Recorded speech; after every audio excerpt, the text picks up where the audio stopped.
divers descended into cold, dark water, nearly 100 feet down. What they found wasn't scattered rock, lines of stone arranged with clear intent, roughly 9,000 years old, built before Stonehenge, built before the pyramids. This wasn't some unexplained mystery. Real people planned this, built this, hunted here. Quick question before we dive in. Where are you watching from today? This wasn't left behind by accident. Someone planned every line of stone on that lake floor. 10,000 years ago, North America looked nothing like it does today. Massive glaciers still covered huge stretches of the continent, locking enormous quantities of water into solid ice. This dramatically lowered sea levels and lake levels alike, reshaping coastlines across the entire region. Great Lakes water levels sat up to 300 feet lower than what we see today. That difference exposed enormous stretches of dry land now sitting permanently underwater. One particular stretch mattered enormously to prehistoric hunting communities, known today as the Alpena-Amberley Ridge. This exposed corridor once connected what's now northeastern Michigan directly to southern Ontario. Picture this landscape stripped of water entirely, a wide walkable expanse of tundra and grassland stretching between two regions now separated by open lake. This exposed land didn't just provide dry passage between two areas. It created genuinely productive habitat supporting plant life and wildlife that thrived across this newly accessible terrain. Caribou found this environment particularly appealing. These cold-adapted animals migrated across the landscape in predictable seasonal patterns, following food sources and traditional routes across generations. Prehistoric human communities recognized this predictability too. Caribou represented reliable, substantial food sources, assuming hunters could successfully intercept migrating herds at the right moment and location. Random hunting attempts rarely succeeded consistently, though. Catching enough caribou to genuinely sustain a community required something more strategic than simply chasing animals across open terrain. Successful hunting at meaningful scale demanded serious planning. Understanding exactly where caribou would travel, then positioning hunters and infrastructure precisely along those predictable migration paths. This wasn't casual, opportunistic hunting happening whenever animals happened to wander nearby. This represented deliberate, coordinated strategy, developed and refined across generations of accumulated hunting knowledge. Communities living along this now submerged ridge understood their landscape intimately. They knew where caribou traveled, when migrations typically occurred, and how terrain features might help funnel animals toward advantageous hunting positions.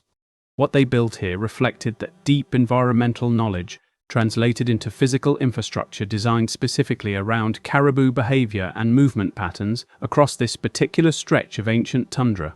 Thousands of years later, rising water would eventually submerge this entire landscape beneath Lake Huron, hiding whatever infrastructure these ancient communities had constructed here beneath countless feet of water. Caribou didn't wander randomly across this land, and neither did the hunters waiting for them. Ancient hunters didn't simply wait passively for caribou to wander within striking distance. They built structures specifically designed to influence exactly where animals traveled. Long lines of stone carefully arranged across the landscape created what archaeologists now call drive lanes. These weren't random rock scatters left behind accidentally. Stones were deliberately positioned in converging patterns, gradually narrowing the available path animals could travel as they moved through a given area. Caribou instinctively avoid unfamiliar obstacles. Rather than pushing directly through unusual stone formations, migrating animals would naturally alter their path, following the increasingly narrow corridor these drive lanes created. This funneling effect served a specific, calculated purpose. As drive lanes converged, they channeled animals toward predetermined locations where hunters waited, ready to strike once caribou arrived within effective range. Some structures throughout this underwater site include something even more specific: circular stone formations researchers now identify as hunting blinds. These roughly 20 to 40 foot wide circles connected directly to nearby drive lanes. Hunters likely crouched within these circular blinds, using the stone walls for concealment while waiting for approaching caribou herds to funnel directly toward their hidden position. This represents genuine, engineered infrastructure, not improvised, temporary hunting arrangements. Building drive lanes and blinds at this scale required real planning, sustained effort, and clear understanding of exactly how caribou would respond to specific stone placements. If you're finding this story fascinating, hit subscribe. We cover discoveries like this every week. Similar hunting techniques appear throughout various Arctic and subarctic cultures across different regions and time periods. Communities facing comparable challenges, hunting migratory animals across open terrain, apparently arrived at broadly similar engineering solutions independently. This pattern suggests something important about human ingenuity. Faced with similar practical problems, different communities across vastly different locations and eras developed remarkably comparable strategies for solving them. What makes Lake Huron's underwater structures particularly significant is their age and preservation condition. Most comparable hunting structures from this era have long since been destroyed, built over, or eroded away through thousands of years of subsequent land use. Here, though, rising water essentially sealed this entire landscape away, preserving these ancient hunting structures in remarkably intact condition beneath the lake's surface. Modern archaeologists studying this site aren't examining scattered fragments or heavily degraded remains. They're studying something closer to a genuine, largely undisturbed snapshot of prehistoric hunting infrastructure, frozen in place for roughly 9,000 years. Building this took real planning. Finding it again 9,000 years later took something else entirely. Discovering structures hidden beneath a massive lake presented genuine technical challenges nobody could simply overcome through casual observation. University of Michigan archaeologist John O'Shea led research efforts focused specifically on locating potential prehistoric sites throughout Lake Huron's submerged landscape. Rather than randomly searching vast stretches of open water, O'Shea's team relied on sonar mapping technology, systematically scanning the lake floor for unusual patterns that might indicate human-made structures rather than natural rock formations. Sonar data revealed something genuinely promising along sections of the Alpena-Amberley Ridge. Patterns appeared that looked distinctly different from typical natural geological features scattered randomly across lake-bottom terrain. Confirming these initial sonar readings required something sonar alone couldn't provide: direct human observation. This meant sending divers deep into genuinely challenging underwater conditions. Divers descended nearly 100 feet beneath the lake's surface, navigating cold water and limited visibility that made careful, methodical investigation absolutely essential for accurate documentation. Working at this depth isn't simple recreational diving. Cold temperatures, darkness, and genuine physical demands make underwater archaeological work considerably more challenging than comparable research conducted on dry land. Despite these difficulties, divers successfully documented exactly what sonar readings had suggested. Stone formations arranged in clear, purposeful patterns, matching known caribou hunting techniques documented from other ancient cultures across different regions. This confirmation moment carried genuine scientific weight. Sonar data alone couldn't definitively prove human construction versus natural formation. Direct underwater observation, though, revealed unmistakable evidence of deliberate, planned stone placement. Researchers compared these underwater discoveries against known hunting structures documented elsewhere, particularly among various Arctic indigenous cultures, with established histories of using similar drive lane hunting techniques. The match proved compelling. Structural patterns underwater closely resembled established caribou hunting infrastructure found in other locations, strongly supporting the conclusion that Lake Huron's underwater formations represented genuine ancient human engineering. This discovery process illustrates something important about modern archaeology. Combining advanced technology like sonar mapping with dangerous, physically demanding direct investigation allows researchers to study sites that would have remained completely inaccessible using traditional excavation methods alone. Nobody could simply dig through hundreds of feet of lake water using conventional archaeological techniques. This required genuinely innovative combination of technology and physical determination, pushing beyond typical archaeological methodology into challenging underwater investigation. What started as promising sonar data eventually became confirmed, documented evidence of sophisticated prehistoric hunting infrastructure hidden beneath Lake Huron for roughly 9,000 years before modern researchers finally rediscovered it. Confirming the structure was one achievement. What divers found scattered around it told an even bigger story. Understanding why this particular site matters so much requires comparing it against similar archaeological locations found elsewhere. Most prehistoric hunting sites from comparable time periods haven't survived in anything resembling complete condition. Thousands of years of subsequent human activity, farming, construction, and natural erosion typically destroy or significantly degrade ancient structures built on dry land. Communities occupying an area over subsequent centuries often reused or disturbed earlier structures without realizing their historical significance. Stones get repurposed for new construction. Agricultural activity disrupts careful arrangements that once served specific hunting purposes. Lake Huron's submerged site avoided this typical degradation process entirely, though. As glaciers gradually melted and lake levels rose following this hunting infrastructure's original construction, rising water essentially sealed the entire landscape away from further human disturbance. Once submerged, these stone structures existed in an environment fundamentally different from exposed archaeological sites. No subsequent farming disturbed careful stone arrangements. No later construction projects repurposed materials for entirely different purposes.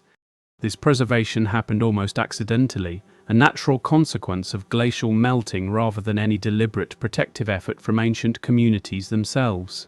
Still, the resulting outcome proved remarkably beneficial for modern archaeological research. What researchers eventually discovered wasn't a heavily degraded, partially destroyed site requiring extensive reconstruction and interpretation. This represented something closer to a genuinely complete, largely undisturbed snapshot of prehistoric hunting infrastructure. Being submerged protected more than just the larger stone structures themselves, though. Smaller, more fragile artifacts that typically wouldn't survive thousands of years of exposure on dry land also remained remarkably well preserved within this same underwater environment. Cold, relatively stable underwater conditions created genuinely favorable preservation circumstances for materials that would likely have degraded significantly if left exposed to normal weathering, temperature fluctuations, and biological decay processes on dry land. This meant researchers weren't just studying stone drive lanes and hunting blinds. Smaller artifacts scattered throughout the site potentially offered additional clues about exactly who built these structures and how they lived. Discovering intact smaller artifacts alongside the larger stone structures represented genuine additional research opportunity. These items could potentially reveal details about trade networks, tool-making techniques, and broader cultural connections that larger stone structures alone simply couldn't communicate.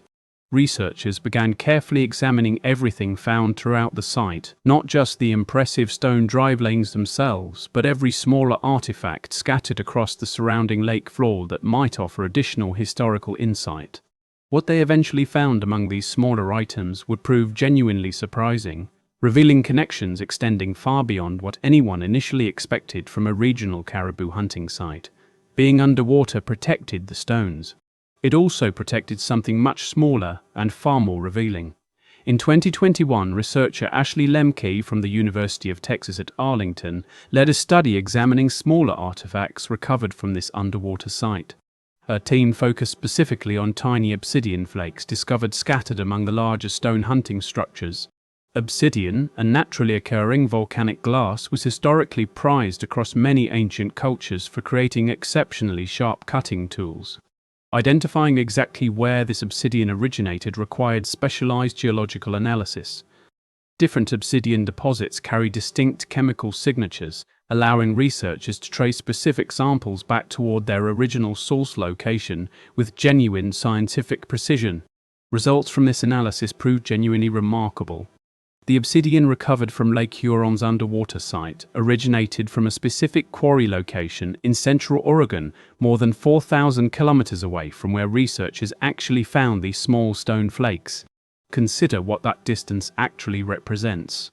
4,000 kilometers stretches across a substantial portion of the entire North American continent, connecting a hunting site in modern Michigan directly to raw material sources found nearly 3,000 miles westward.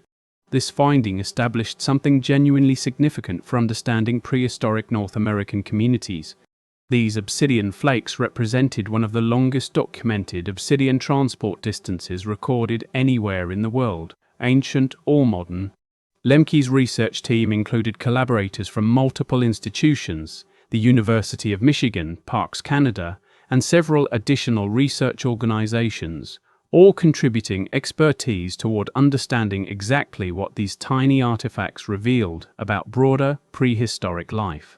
Their combined findings, eventually published in the scientific journal PLOS One, suggested something considerably more sophisticated than isolated, disconnected hunting communities operating independently across the ancient landscape.